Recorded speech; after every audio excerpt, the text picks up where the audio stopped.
Hello from Aldbury Vineyard, come for the members open day, and it's a very wet day here in southeast England generally. We did come here a few weeks ago, more than a few weeks ago actually, when we'd been to an open day in Chilworth, and we came around here to pick up our wine with Amelia, and it was, well, the grapes were nowhere near as advanced as you might imagine. It's now August. They're probably 6 weeks away from being harvested, maybe a bit more. Don't actually know for Surrey. We're going to go for a tour later on. Welcome to another episode of Toby's Stupid Vlog. Especially biodiversity, not just the pretty things that we see, but biodiversity. Please do not touch them, okay? Unless you're a tough buddy that you do that for a living. Can I just ask you a question about the clover? Yes. So the clover, they have these modules on their roots. So when they die off, they release the nitrogen. Correct. And is that... We have a pasture and the compost mixed in with cow poo, and that helps. But in reality, why did you not stay in Italy? Then I wouldn't meet you. Anyway, I'm just going to pick up this piece of rubbish. So there is no biodynamic cure then? There isn't. No? No. Not yet? No. It's called trichoderma, and which is like a fungus fighter. So if you look at the vines up here, and but no, he's been bad. We had these sandstorm that are atrocious, you know, and it's a bit more what is happening now. So when people say to you, oh yes, it's climate change and it's global warming, well, I'm politically incorrect. You should know that as an Italian, you know. I'm politically incorrect. It is strange with the weather, because some crops has had a... That was a fun mid-morning, afternoon lunch. I'm gonna head back home because it's only me that's come out today, because it coincided with Amelia's nap time and the weather was not looking too good, so we didn't think we'd drag her all the way out here to walk around a vineyard in the wet.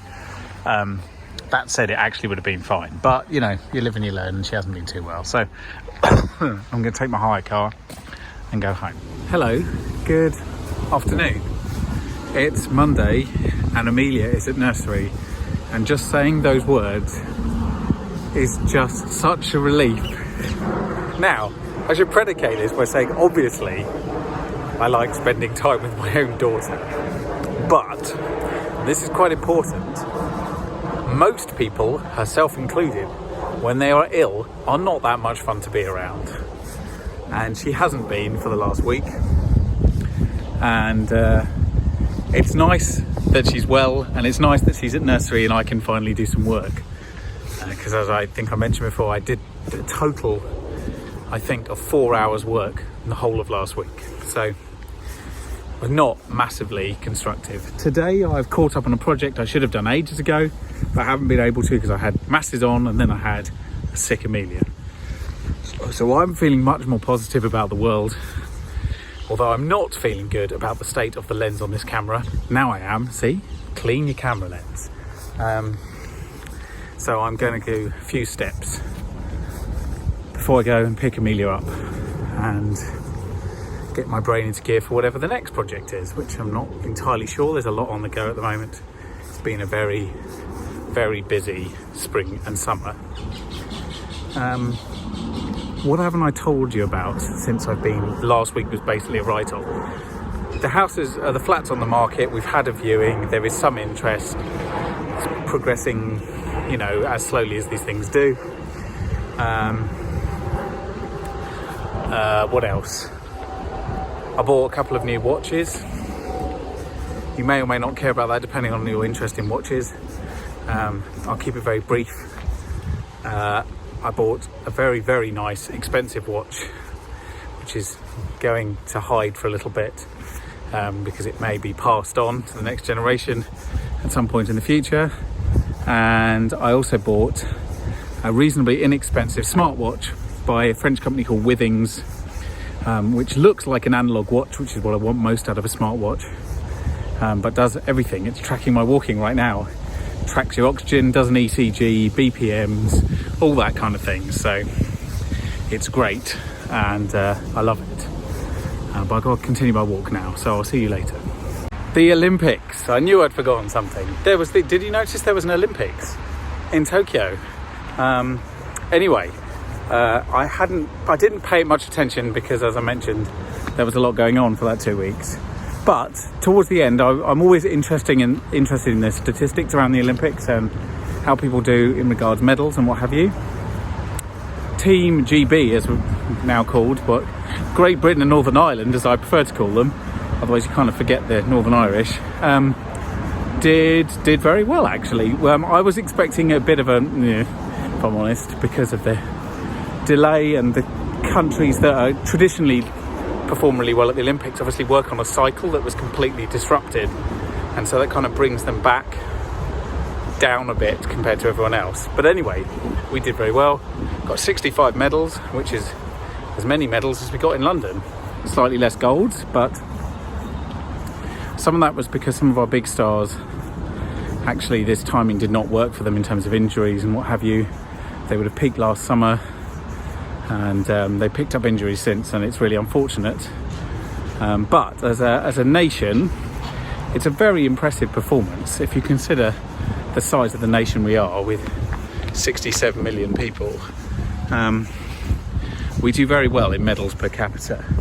Certainly when you compare us with countries of similar size, like France, and Germany has a bigger population but has been doing sort of worse and worse in the Olympics since unification. So the only countries that regularly can best us are the United States and China, who both have populations that far exceed ours, enormous quantities in China's case. And Russia, I think we beat Russia this time, did we?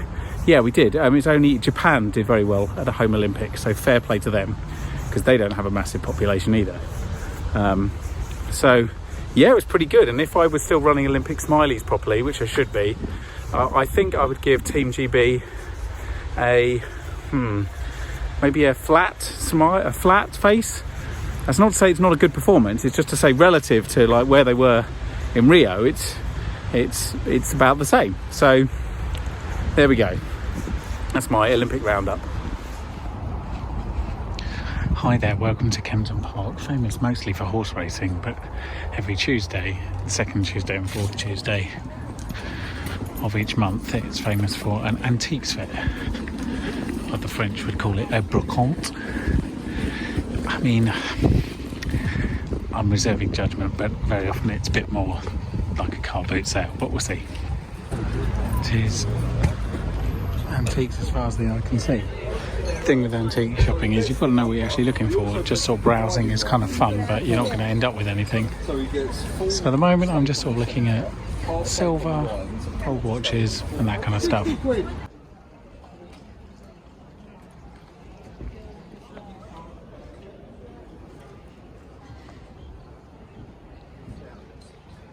That was quite fun. I bought nothing, and I didn't set out to buy anything. It was really just curiosity, and I hadn't been to an antiques fair in years. And it's really good. And when I actually do want something of note, if we get a new house and I want some tables and chairs or a desk or something, then I will strongly consider going back there and having a hunt. I've been meaning to film this for, frankly, years. I think it's amazing that he does his own graffiti. And obviously he's a massive fan of Richmond, so that's great on the railway bridge approaching Richmond Green. So there we go for graffiti spots out there if you want to see an original Wesley Snipes. In all seriousness, unless your name is Wesley Snipes, why would you write his name on a railway bridge? Answers in the comments, please. Good afternoon. I'm having a bit of a strange day. It's been moderately productive in so much as I've done a meeting, I've recorded a podcast, and I've finished mastering audio on an animation for the Paralympics, which all sounds like wonderful headlines. But I've hit a couple of snags. One of them is around a client paying for something, in terms of knowing what the value of that thing is, which is awkward. Especially as the work's already done, and they were under an impression it cost one amount of money and I was under a very different impression. So that's TB resolved.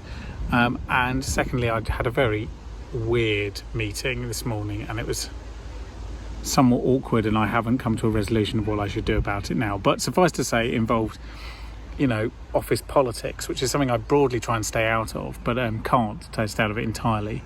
And I'm currently in limbo, and I can't really talk about it here, unfortunately, which is annoying because usually my way of dealing with these things is to speak. I suppose I could hit stop on the record and then speak to nobody. But actually saying it out loud very often clarifies the thoughts in your head. Also, my hair is crazy, but I wouldn't worry too much about that. So I'm waiting to have some conversations with people. None of those conversations are going to be easy, and they're all going to be awkward and strange. So, yay. So that's what I mean by a strange day. It is a lovely day. The weather is perfect, the sun is out, there's a gentle breeze. It's like if I'd been outside all day, I'd be in a very different mood to the one I'm in right now. So I'm out here sitting on a really uncomfortable bench in the park to try and gather my thoughts. Once they're gathered, I'll update you. Hi, welcome to Kew Gardens. I haven't been in for a few days, so I thought I'd come and, take it in, absorb. I wanted to actually come and see the fish display and the terrapins in the Princess of Wales Conservatory over there, but that bit they haven't opened just yet. It is quite narrow and there's no passing places, although they don't seem to care about that anywhere else, and there does seem to be a complete sort of lack of direction on the expectation around whether people should be wearing masks or not. I know what the law says. The law obviously says that they don't, but then the guidance says that it's strongly encouraged, and a lot of places are still saying we'd prefer it if you did. This is a private property. They could enforce it if they wished. I'm slightly disappointed that they're not. Nonetheless, that is pretty small fry in the grand scheme of things. I've been dealing with the fallout of one of the meetings I had yesterday for the last 24 hours, and I don't know, I feel closer to a resolution, but I don't feel better. And I've been sort of cracking on with various projects that I've got on the go, which includes the next series of winning mindset lessons from the Paralympics, the Every Woman podcast, the Palo Alto Networks podcast on cybersecurity, and what else? I'm sure I've been doing one other thing as well this morning. There's some other podcast, I'm sure. Anyway, so my day's been quite busy. Tomorrow I'm going to go and see my parents. Crystal and Amelia are going to go and see Callie and the girls, because they haven't seen them for their birthday, which was a few days ago, and they haven't seen them since they got back from the Canaries, so that should be very nice for them all. I'm going to have a quiet, child-free day, and it's going to be quite great, hopefully. Oh yeah, update on the car, still not fixed, still no ETA on when it will be fixed, still driving around in a tiny little Seat, what is it, Ibiza Sport thingy, so there we go.